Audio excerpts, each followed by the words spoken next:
खुदाबंद अज़ीम बादशाह, खुदाबंद के हुज़ूर आओ सारे दुनिया के लोगों, आज नया गीत गाओ। खुदाबंद अज़ीम बादशाह, खुदाबंद के हुज़ूर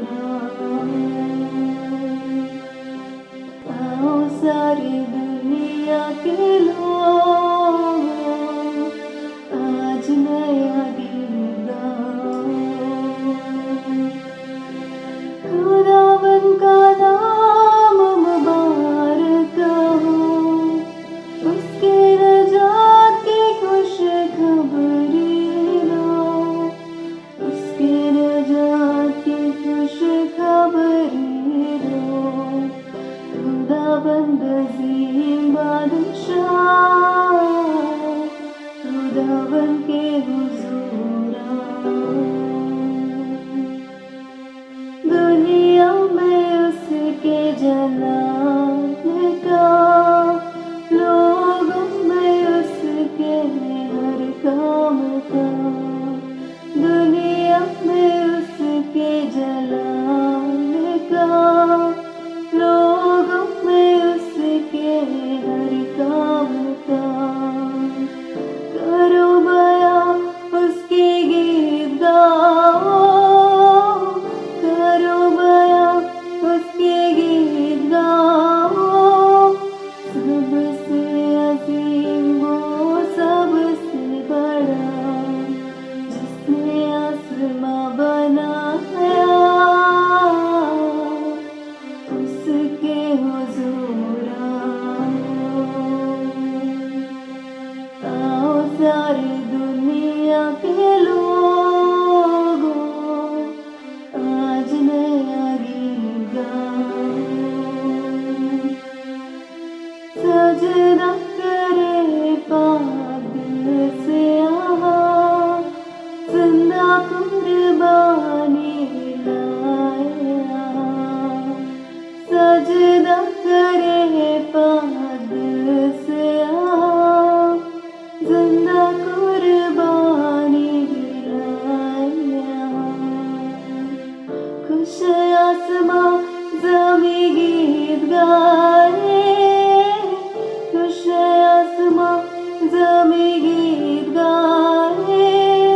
जंगलों के पेड़ भी गुनगुना रहे, क्योंकि यहाँ जा रहा है वो, आज तुम ज़रूर आओ सारी दुनिया के लोग, आज नया गीत गाओ।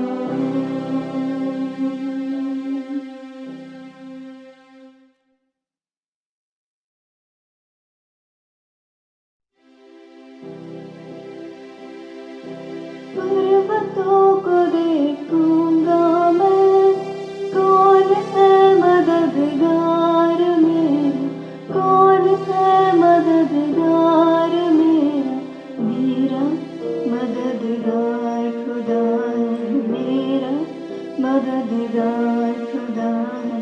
जिसने ज़मीं और आसमां को बनाया, जिसने ज़मीं और आसमां को बनाया। पर्वतों को देखूंगा मैं,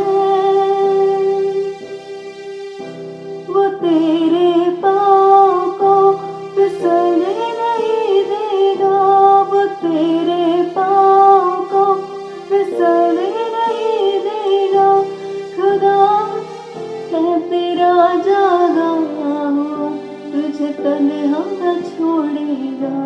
खुदाबंद है तेरा जागा हुआ, तुझे तन्हा न छोड़ेगा।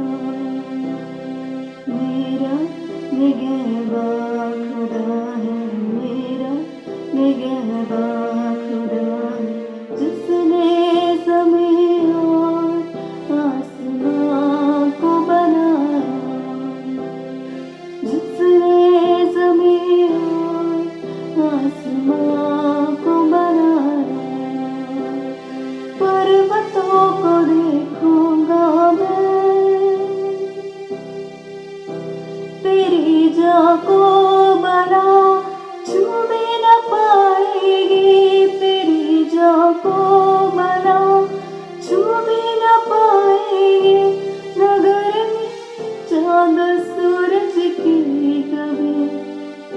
तुझको जलाएंगे, नगर में चांद सूरज की कभी तुझको जलाएंगे।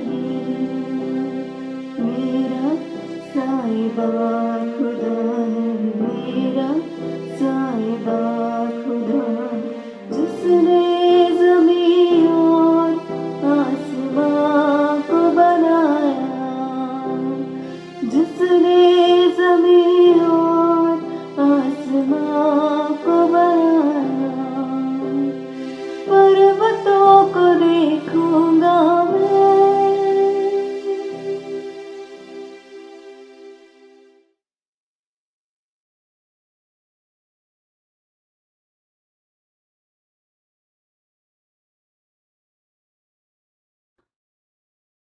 The Bible portion for today is taken from the book of Romans, chapter 4, reading from verses 1 to 8. I repeat, Romans, chapter 4, reading from verses 1 to 8. What then shall we say that Abraham, our forefather, discovered in this matter? If in fact Abraham was justified by works, he had something to boast about, but not before God. What does the scripture say? Abraham believed God, and it was credited to him as righteousness. Now when a man works, his wages are not credited to him as a gift, but as an obligation. However, to the man who does not work, but trusts God, who justifies the wicked, his faith is credited as righteousness. David says the same thing when he speaks of the blessedness of the man to whom God credits righteousness apart from works. Blessed are they whose transgressions are forgiven, whose sins are covered. Blessed is the man whose sin the Lord will never count against him. Here ends the reading of the Bible portion.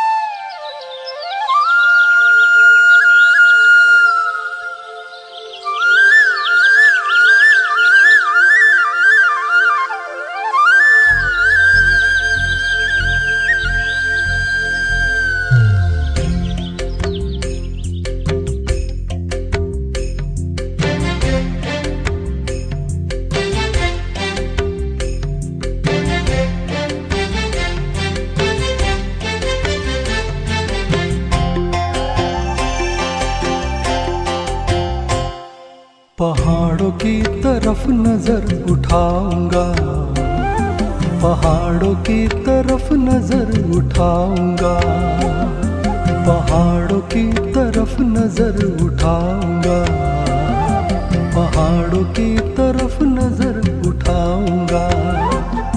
मेरी सहायता कहाँ से आएगी, मेरी सहायता कहाँ से आएगी।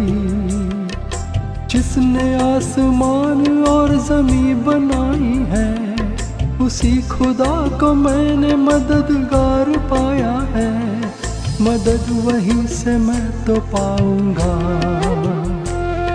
मदद वहीं से मैं तो पाऊंगा। पहाड़ों की तरफ नजर उठाऊंगा, पहाड़ों की तरफ नजर उठाऊंगा।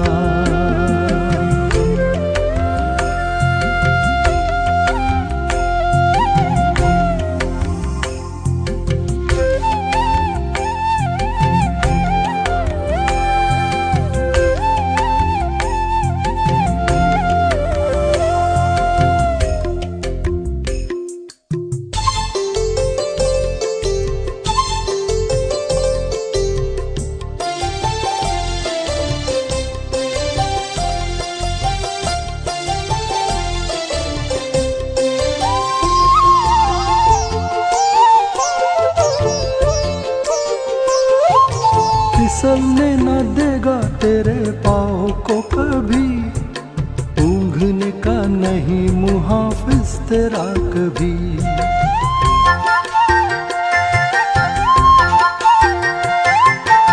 फिसलने न देगा तेरे पाँव को कभी, ऊँघने का नहीं मुहाफिज तेरा कभी, वो कभी न ऊँघेगा, वो कभी न सोएगा। देखो इस्राएल का रक्षक है खुदा, देखो इस्राएल का रक्षक है खुदा, मदद उन्हीं से मैं तो पाऊंगा, मदद उन्हीं से मैं तो पाऊंगा। पहाड़ों की तरफ नजर उठाऊंगा, पहाड़ों की तरफ नजर उठाऊंगा।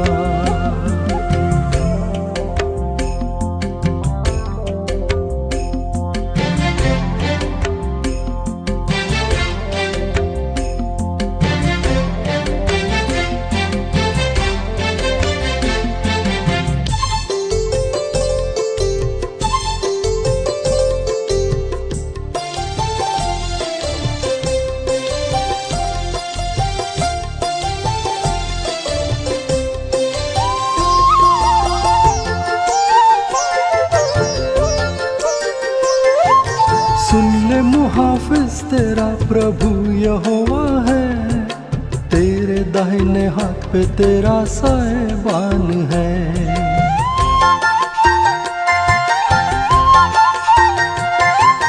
सुन ले मुहाफिज तेरा प्रभु यहोवा है, तेरे दाहिने हाथ पे तेरा साहिबान है। ना आफताब दिन को, ना माहताब रात को, तुझको न कभी भी ये सताएंगे, करबला से खुदा ही बचाएंगे, आने जाने में बचाएंगे, मुझको यकीन है बचाएंगे।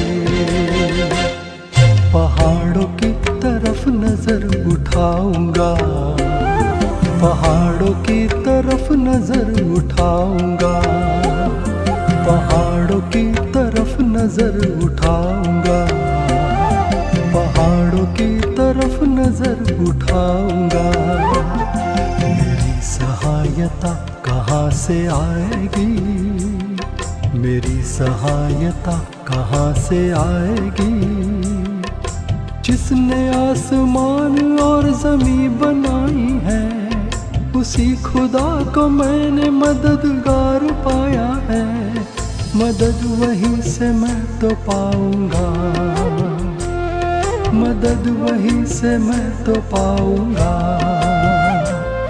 पहाड़ों की तरफ नजर उठाऊंगा, पहाड़ों की तरफ नजर उठाऊंगा।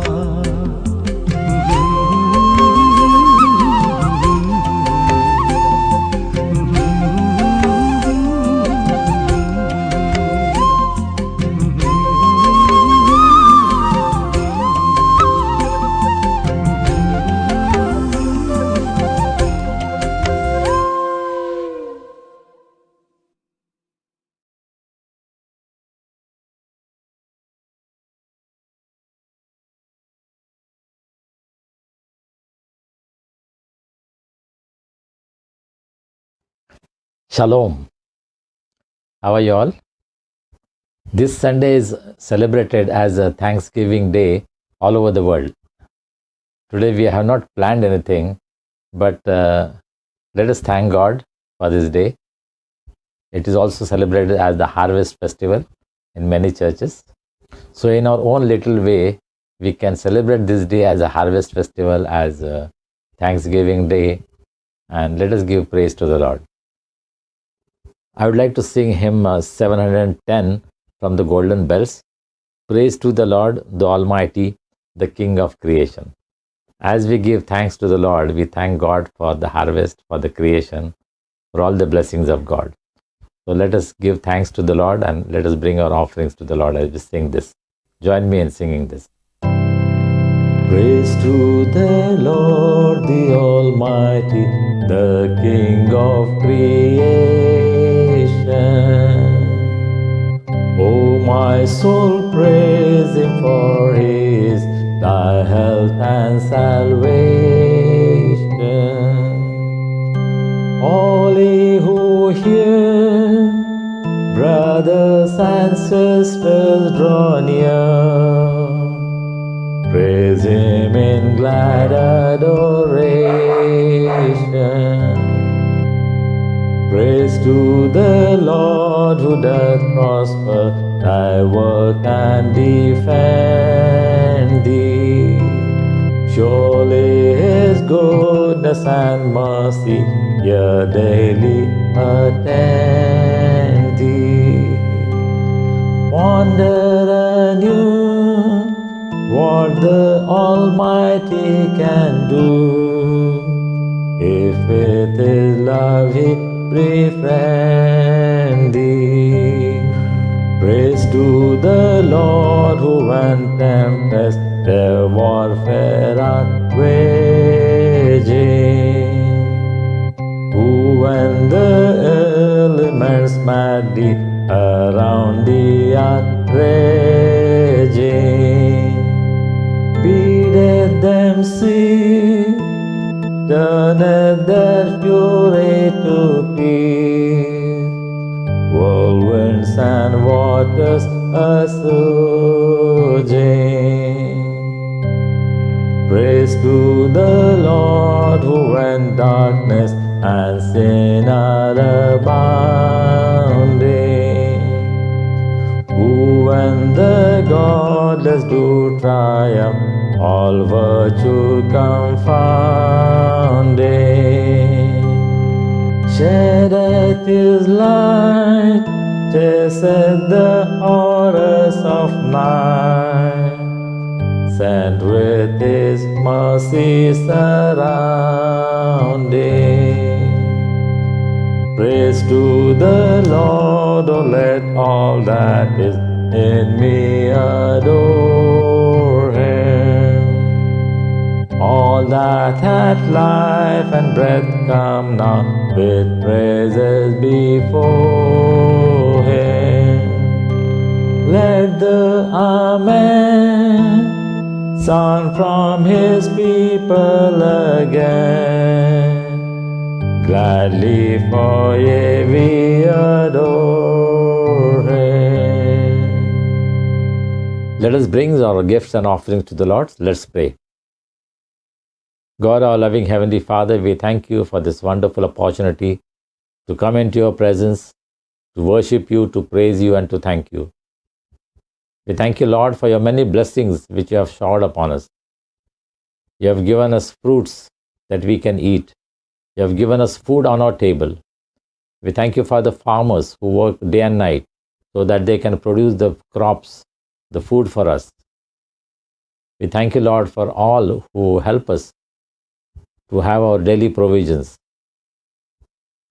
We bless them in the name of Jesus. Lord, we bring before You a very small token of our love and appreciation for all the blessing that You have showered upon us. We give You all glory, honor, and praise. Be with us, Lord, as we meditate upon Your word. Bless Your word for each one of us. With thanksgiving, we pray this prayer in Jesus' precious name. Amen. I'm grateful to all those who took part in our worship last Sunday. In the Marathi worship, my wife, Surekha, read the scriptures for us, and in English, Mrs. Anaga Ohol, she read the scriptures for us. I'm grateful to them. And of course, my brother Peter, who works hard to edit and upload this link for all of us. And last time it was quite early. It was by the evening on Saturday, the links were posted and we could forward it to many people. I'm very grateful for all of you who are praying for us, who are taking part in our worship, who are supporting us financially with your gifts, and therefore we are able to carry on this ministry. May God bless you all. Let us turn to our passage in Romans chapter 4. And this year, it may be the last time that we are studying Romans, because from next month, from the first Sunday, we are going to have special days. as we are preparing for Christmas, I have asked different people to share the word of God and take part in our worship. We will have Women's Sunday next Sunday, and Sister Sangeeta Kadam is going to share in English, and Sister Beena Gaikwad is going to share the word of God with us in the Marathi worship. So we will have Women's Day, and I hope that many women will also participate. Then we will have Youth Sunday, where youth will participate and share the word. We will have Senior Citizens Day. We will have Children's Day. So next 4 Sundays, different members of our community will participate and also play a major role in our worship. And if any of you would like to take part, please let us know. In any way you can participate, contribute for the worship, please let us know. We'll be very happy to have your participation in our worship. Romans chapter 4 verses 1 to 8 was read to us. Verse 1 of chapter 4. What then shall we say? That Abraham, our forefather, according to the flesh, discovered in this matter. If in fact Abraham was justified by works, he had something to boast about, but not before God. Paul is discussing the issue of faith and works. And he's trying to help the Jews understand that just because they are keeping the law, that will not save them. That will not justify them before the Lord. That will not make them righteous. By keeping the book of the law, they cannot boast that they are righteous in the presence of God. And after discussing that issue, now he comes to their very important figure in the life of the Israelites. Abraham. Abraham was the father of the nation. He was the father of faith. And they had so much respect for Abraham. And now, Paul is taking the example of Abraham, whom the Israelites loved and respected. And Paul is taking the example of Abraham and saying that was he justified because of his works? No. He goes on to say that because of his faith, Abraham was justified. So in verse 1 he says, what did Abraham discover according to flesh? When Paul is talking about flesh, he is probably thinking about circumcision. We have discussed that earlier. And the Jews had a great pride that they were circumcised. Every Jew male child was circumcised on 8th day. And they were very proud of that fact that they were circumcised. And that was made them unique. That was made them the chosen people of God. They considered themselves very special, the people of God, because they were circumcised. So they were depending so much on the flesh. Because of circumcision, they thought that they can stand before God, that they can call themselves as the people of God. And of course, Abraham was the one who started circumcision.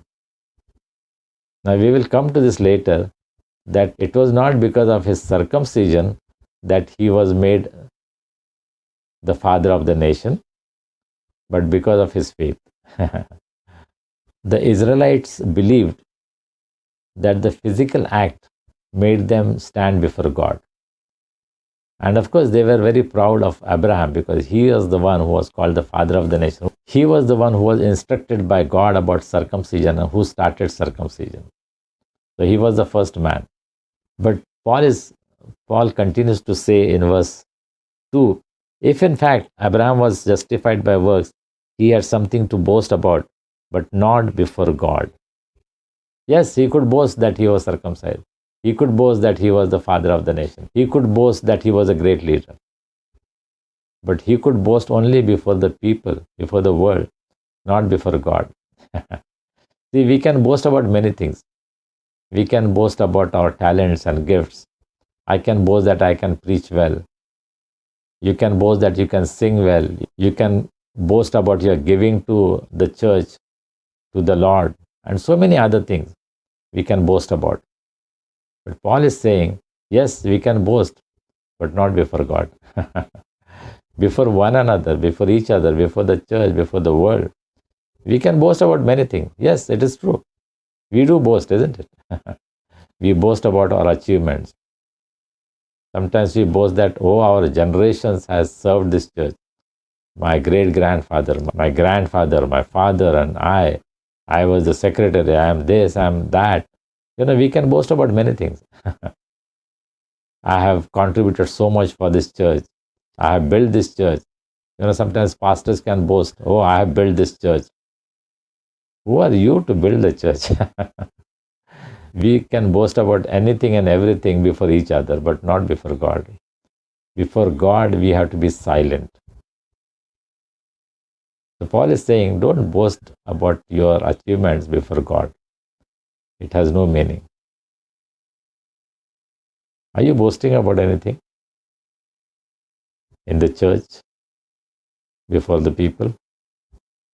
That I have done so much for God, I have done so much for the church, I have done so much for the people and so on. Yes, you can boast, but not before God. None of us can boast anything before God.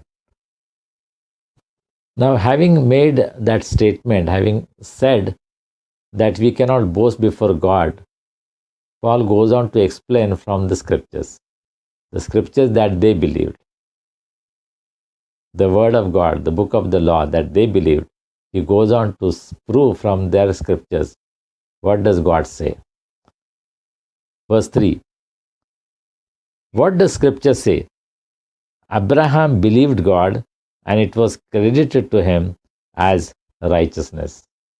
Abraham believed God and that was credited to him as righteousness. Yes, they probably thought that Abraham was a great man. He was willing to sacrifice his son Isaac on the altar. He was so obedient to the command of God that he was willing to sacrifice his only son to the Lord. Probably that was the greatest sacrifice a person could make. And yet, the Bible says it is not because of his act, but because of his faith. When God called Abraham from the people who were not worshipping the living God, he called him from those people, and Abraham by faith decided to follow this God who had called him. And that was a journey of faith. Not knowing where he was going, he simply believed, trusted God, and followed him. That was faith. He left his people, his home, all his relatives, and all his belongings, everything he left, and he just obeyed the Lord when God called him. That was faith. And then, when Abraham was willing to sacrifice his son, yes, it was a great act of obedience, but that too was because of his faith, because he believed in the Lord who had promised him that he will make him a father of nations. He was willing to sacrifice his only son. In his old age, God had given him a son. At the age of 100, he was blessed with a son, and he was willing to sacrifice his son because of his faith. Not because of the act, but because of his faith, God made him righteous. God justified him because of the faith that he demonstrated by the act of obedience. So it is not because of the acts that we do. It is not so much that what we do, but because of the faith that is behind that act. Some of us can be very generous donors. I know some people can give so much for the church work. Maybe they are not living a life in communion with God. They are not walking with the Lord. Just suppose you have a liquor shop, you earn a lot of money, and then you give big donations to the church. Yes, to the world it's a big act of generosity. But how does Lord look at it? Where is the money coming from? If it is coming from something that is not good for the people, then God will not accept those offerings.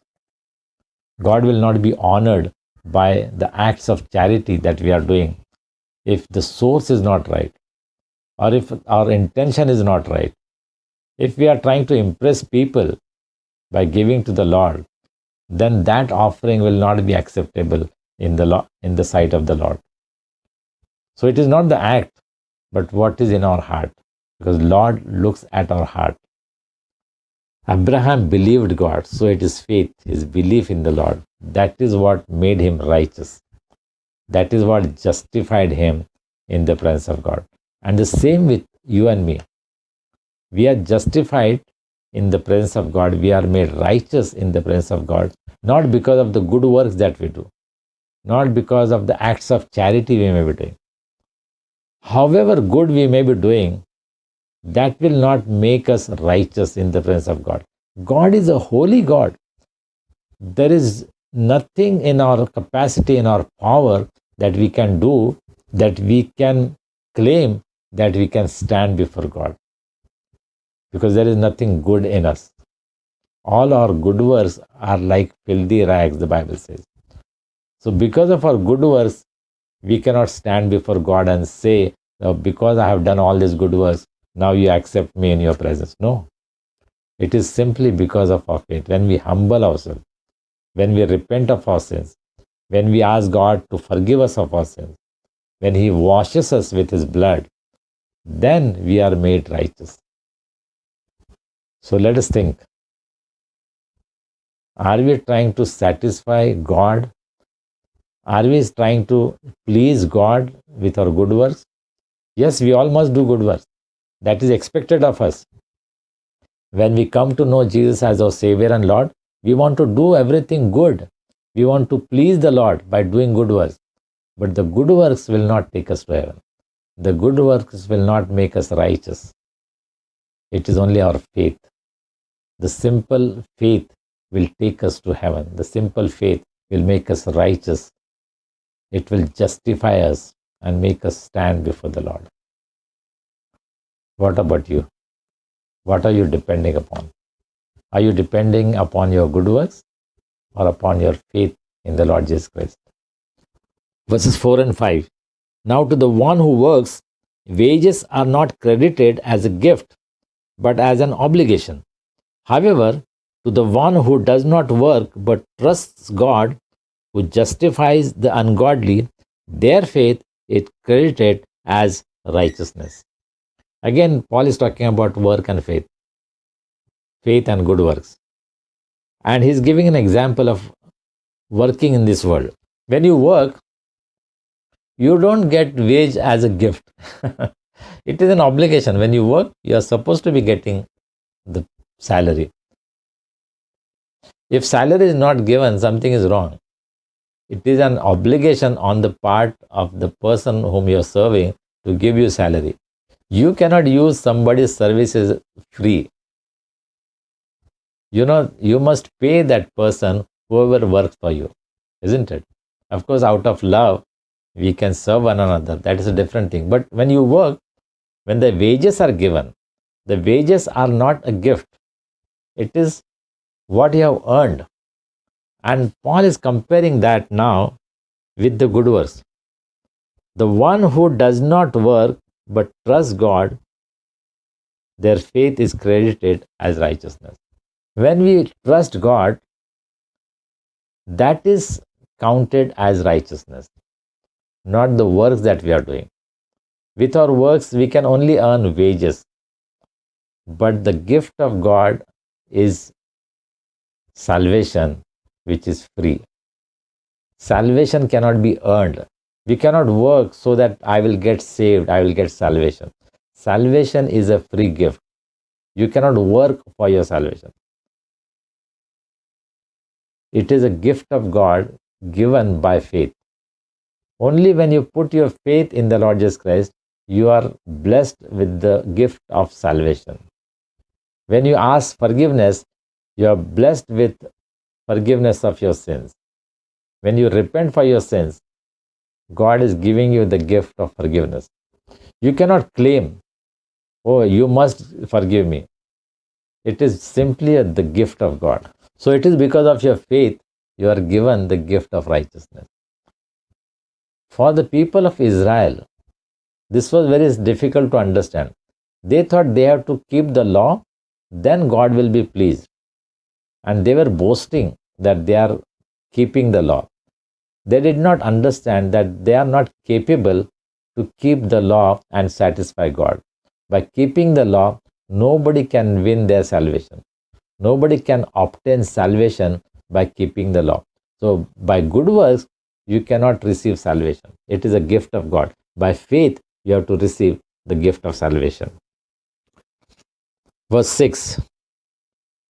Now, Paul gives another example about David, who was also very much respected, the king of Israel, who was loved by the people.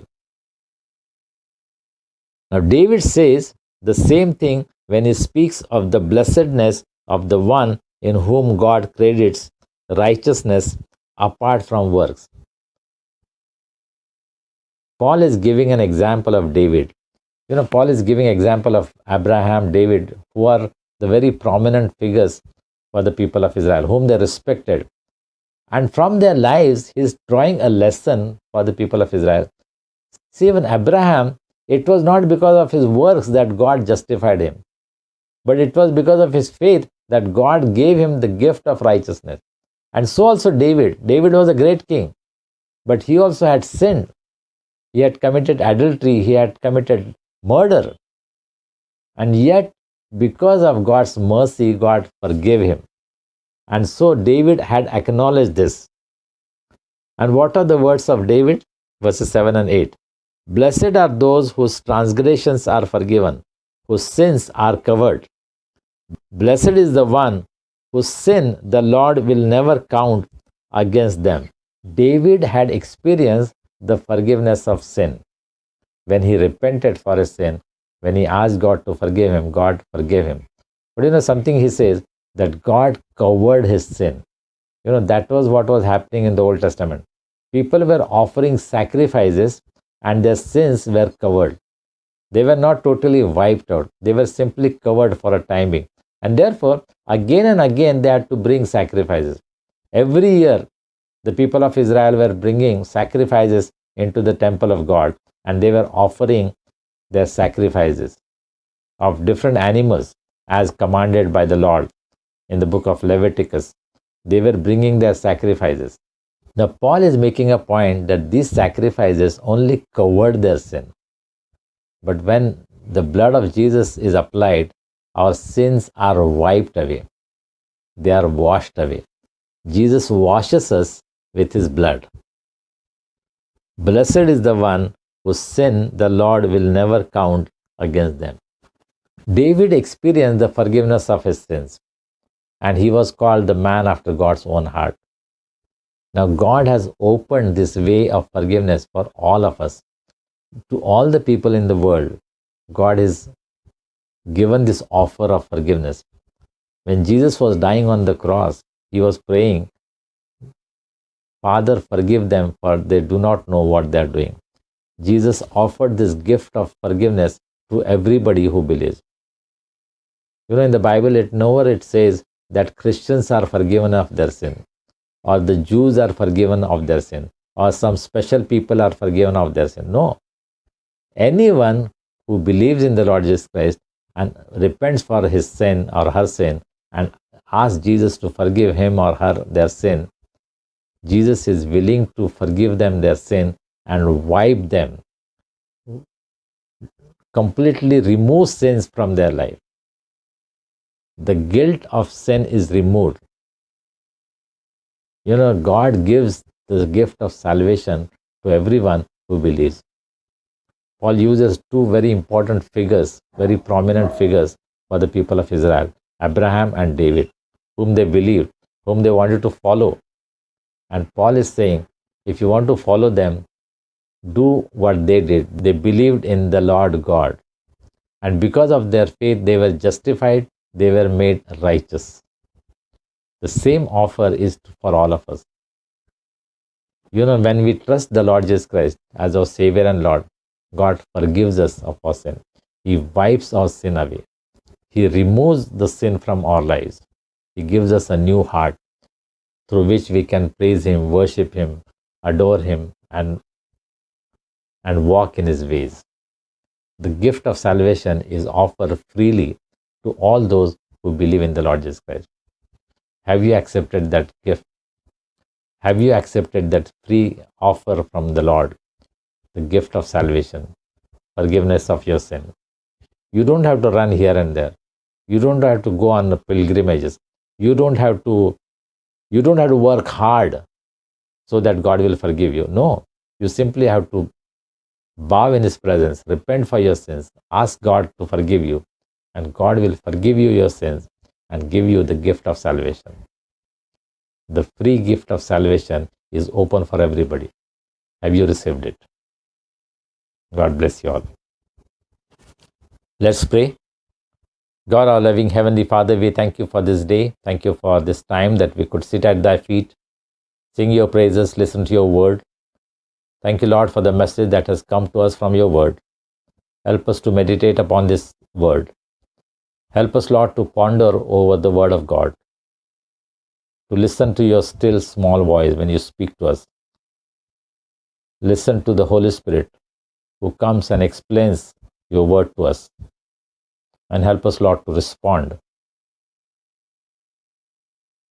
Lord, help us to repent of our sins, to receive you as our Lord and Savior, to follow you, to love you, and to honor you in our lives. We thank you for this wonderful privilege to gather together in your name, to sing your praises, to listen to your word.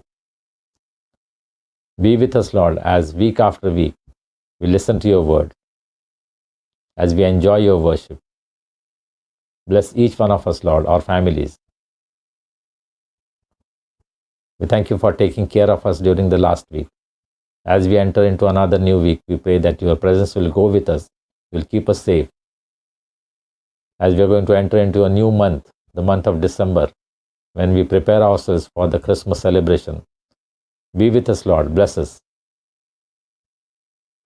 We pray for those who are sick, who are mourning, who are suffering, who are in pain. Lord, that you will touch them. You will take away all pain and suffering from their lives. Grant them your peace and your comfort. Fill their lives with your hope and joy. We rejoice with those who are celebrating their birthdays and wedding anniversaries. Bless them, Lord. Make them a blessing for others. Provide every need in their life. Lord, we commit ourselves afresh into your hands. Be with us, bless us, and guide us. We give you all glory, honor, and praise, and pray this prayer in Jesus' precious name. Amen. Let's say the Lord's Prayer.